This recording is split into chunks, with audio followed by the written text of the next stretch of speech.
So you can see the steering column there going into the rack. What I'd like to do actually is to remove that before we take the body off the chassis. It will make it a lot easier to do it that way rather than trying to remove it at the same time as taking the body off the chassis. So let's have a go at that now.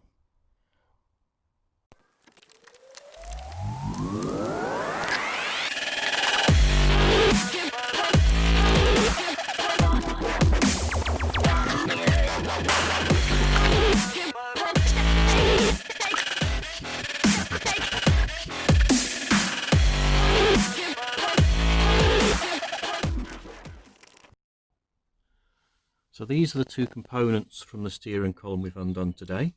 Firstly, we took the shroud off here, which is the outer tin steel part there. That needs a 7mm socket, which is a bit unusual, but that's what undoes that. Then inside here, this is the actual locking collar that clamps onto the steering column, and you'll need a 5mm hex key to undo that.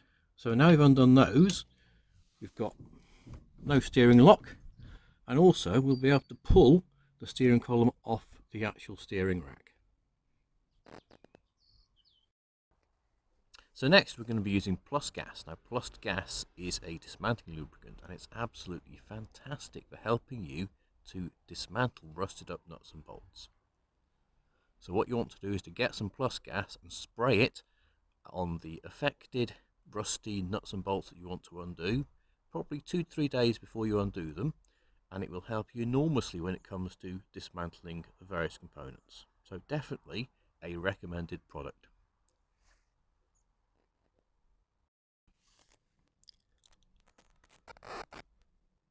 So now we'll drench the nuts that hold the suspension cylinder and the damper on.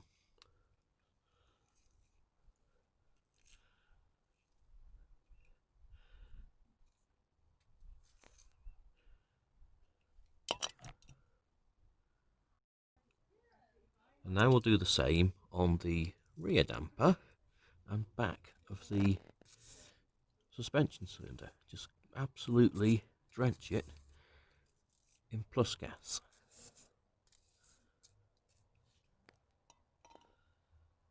So this is the bottom of the steering column, and now we'll absolutely drench it in plus gas and probably give that a day or two to penetrate fully.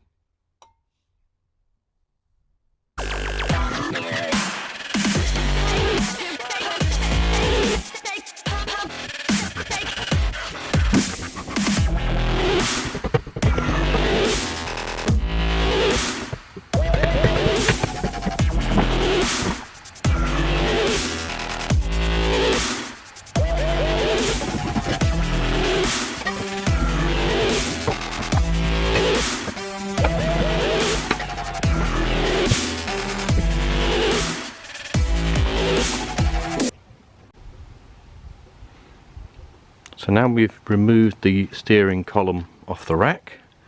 You can see just in that gaiter there, you can see the steering rack pinion, and the steering column is just up there.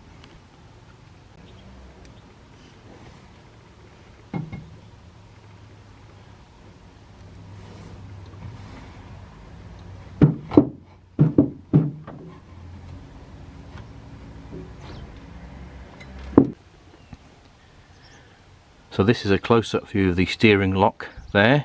You can see the collar there with the serrations inside that bite onto the steering column, and then that's the tin cover on the outside.